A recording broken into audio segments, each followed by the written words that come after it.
that was your intention multiplied by your action equals your success or failure in life.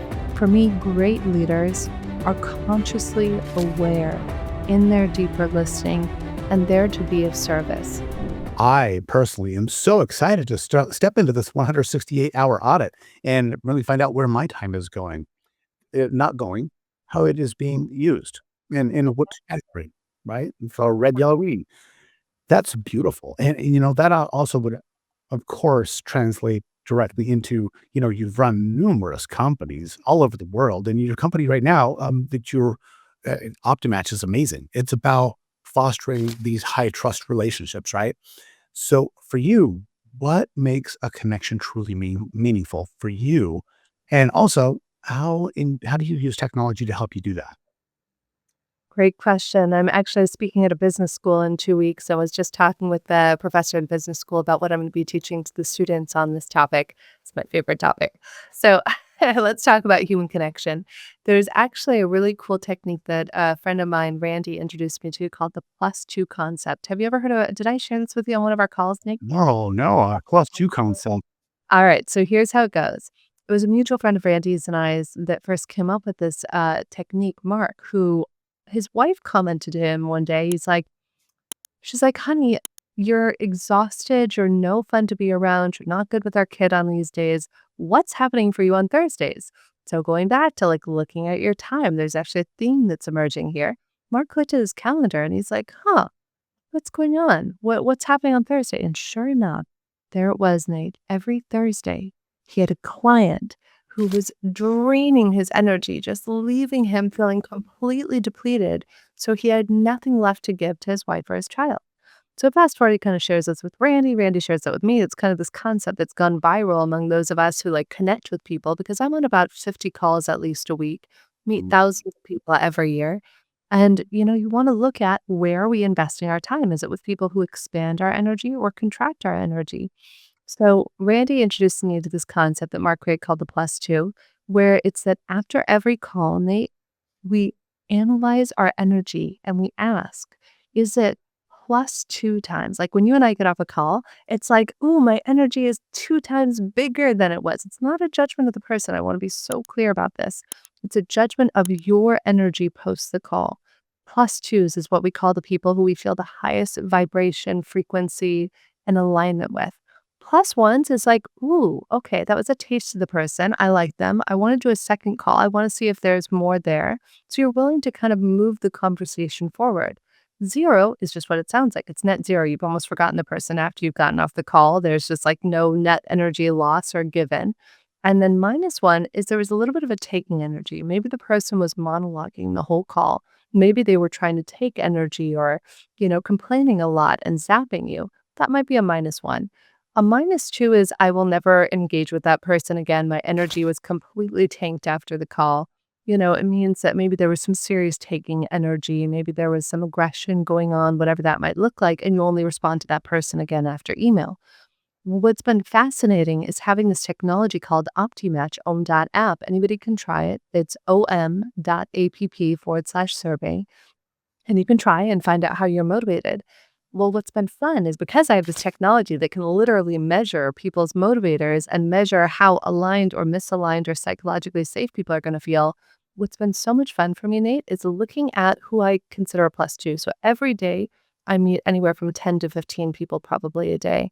And then I write down the person's name and who referred me to that person. And my energy after the call gets a rating. And I write down some notes right after that of what's most meaningful to that person. Like what lights them up? What support do they need? I always ask that at the end of every call or during the call. And so then I'm able to look at where is the energy expanding? And then I cross check that against my OptiMatch results. And what's been most fascinating for me is 90+% of the people I would consider a +2 person are also a match according to our OptiMatch studies, which measures how you're motivated and how somebody else is motivated. So the science side of my brain loves that. It's like, oh, I have science to prove this. And the psycho-spiritual emotional side of myself loves just the energy management tool of being able to see, is our energy expanding or contracting? And how can we spend more time in expansive energies And even if somebody isn't, according to OptiBadge, motivationally aligned with you, how can you learn to lose less energy and be more of what HeartMath would call coherent and in a state of coherence so that way we don't let whatever the situation, circumstance, or person is trigger us and completely drain our battery. So there is a way that even if you are oppositely motivated, if you can come into the conversation knowing that, like a great example is an accounting guy I worked with who I asked to answer our matching questions. And sometimes after our calls, I would feel a little bit zapped by the energy. So one day, he had told me no a couple of times on the call. I don't know about you, Nate. Have you ever noticed when somebody's like, no? I was like, oh, I was like, and I noticed I was being a little triggered. But then not long after that, I was getting triggered. I was like, wait a second. He answered our matching questions. And sure enough, he and I had high variability, like 15 points, which is pretty significant according to our studies. And we had high variability, and he was much more motivated by information in a way that when we see that, people in that motivation style tend to be a no first before they're a yes. And what that immediately made available for me was compassion, because instead of taking it personally or making it mean something about me, it's like, oh, we just need to learn to speak each other's languages. He's speaking apple and I'm speaking lychee, and therefore we're not able to bridge the gap. Wow. There's all kinds of different personality profiles, whether it's Myers-Briggs or taking, your DISC evaluation, but the Om app is much simpler than, and the fact that is that available for free for people to do, or is there a sort of No, anybody so the way it works is to consumers, it's completely free. You can go to ohm.app/survey. Anybody gets you answer it, you'll get emailed a complimentary report. Later iterations of it, most of the people who hire us are events hire us to match people at events. Mind Valley just brought us to one of their events to use it at A-Fest. I've been on Necker Island twice in the last few months. We've used it both times at Necker to match people. So companies or events will often pay us to use the software, and communities will use us, or companies will have me come in and do analysis of teams and help to reorganize teams so that people's motivators are more closely aligned with one another. But for the consumer, it's free, and there'll actually be new versions of it available in the next 6 months where you'll be able to add your friend's email and say, oh, uh, I want to see how I match with Nate. Let me add Nate's email. So right now it's just for you as an individual, but that'll be something fun we're adding. And the goal with this is my goal is to connect 1 billion people deeply to themselves and others. One of the long-term goals that we have is that you'll be able to click a little checkbox. And if you're like, I want to meet podcast guests or I want to meet mm. investors or this, you can check that box. And then in addition to telling you based on motivators, we'll be able to match people around the world based on interests. That is it. Well, and I'm going to say this to you and to everybody out there. If there's anybody that can do it, Jennifer K. Hill is the person who can do this. Wow. That is so beautiful. And really, that's something that's an important thing, I think, for a lot of us. We have this age of digital overwhelm, and we also have more communication than we've ever had before, yet we have more loneliness. We have Mhm. more isolation. We have diminishing social and emotional intelligence skills for communication because people are so used to abbreviations and they're so used to hiding behind a keyboard or swiping on things instead of actually engaging with people. So this is so inspiring. Your own app is just incredible.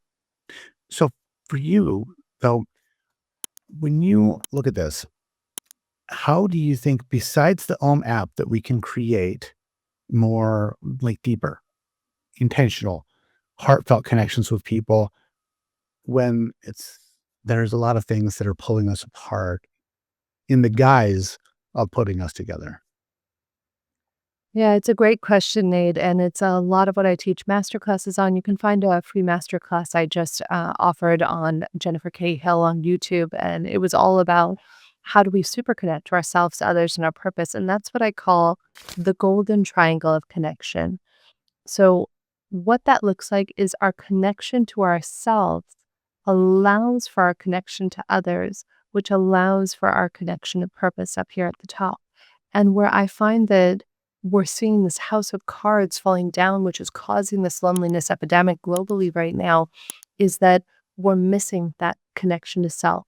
We're so Mhm. externally focused on likes, on comments, on, engaging with one another in a superficial way, that we're missing that deep connection to ourselves. And something that's been beautifully emergent that I've been experiencing the last year or two, never thought of myself as a super connector ever. And then I give away thousands of connections every year and I just don't even think twice about it. And so that's been kind of reflected back to me through friends of, oh, Jen, you're a conscious super connector. And what I've noticed, Nate, that is so powerful is I spend about 2 hours a day in meditation and reflection and deep spiritual work. And the more that I have loved myself, from inner child work to heart focused breathing to daily meditation and journaling and scanning ancient spiritual texts with my husband every morning, the more that I've cultivated that deep level of intimacy with myself, the more deeply intimate my relationships with every human being I've come in contact has been. In fact, there was a friend of mine, a wonderful healer and intuitive guy, who did a session for me one day a couple months ago. And in the session, I was just shown this beautiful image of how every human being is light. That's all we are. We're all these beautiful sparks of light. And yet we've forgotten that Yes. you're a spark of light, you're a spark of light, I'm a spark of light. And that our only goal as human beings is to recognize, to see the light in one another, that then gets reflected back to us. And then we all get to reemerge. And at the end of this beautiful meditative experience I had, the last image I was shown, and I have very beautiful, very vivid visual meditations often, was this magical mirror. And in this mirror, instead of seeing my own reflection made, I saw the image of every person I had ever come into contact with. And so the more that I meet people, the more I realize that as I love myself and cherish and accept myself, which is my goal for every human being, is to teach every one of us how to love, cherish, and accept ourselves, the more I meet everybody in the world reflected back to me is loving, cherishing, and accepting me. And it's just such a beautiful symbiosis that I encourage us all to explore. As Gandhi said, be the change that you wish to see in the world, right? And it's not just about what we're doing, it's most importantly who we're being and what we're doing on the inside. That is so beautiful. You know, with that said, everybody goes through their ups and downs, or we've got our peaks and our valleys. So for you, what have been some of the biggest personal challenges that you've faced that you're comfortable talking about, and how this mindfulness and this intentionality helped you overcome them?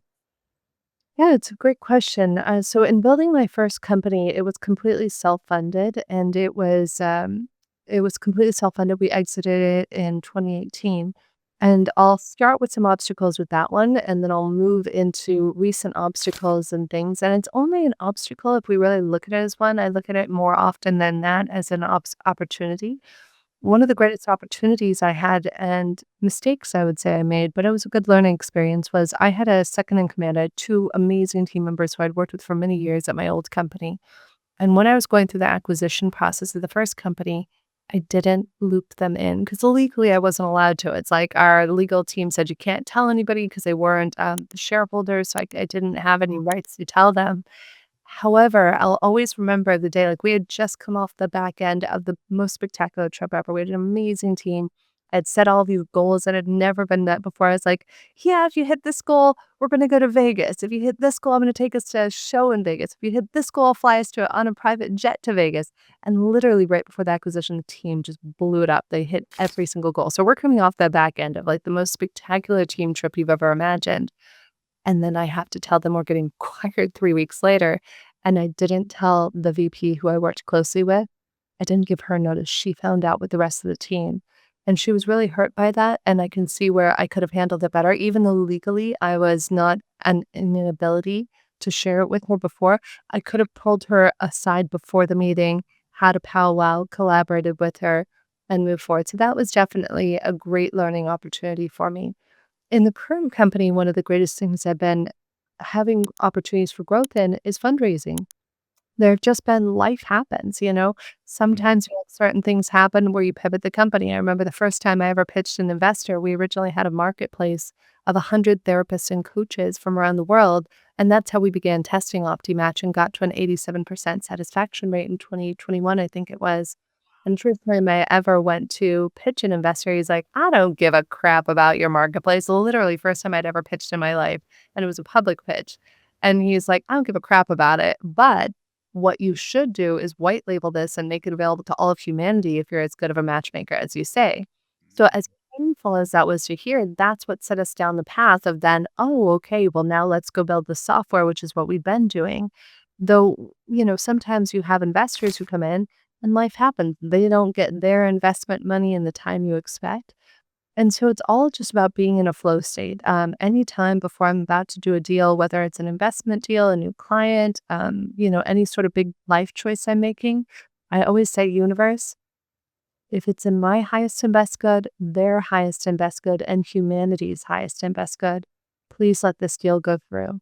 If for any reason it's not in mine, theirs, or humanity's highest and best good, please lovingly redirect us all to the right people, the right time, and the right money that will bring us all the greatest joy, abundance, and prosperity for all of us.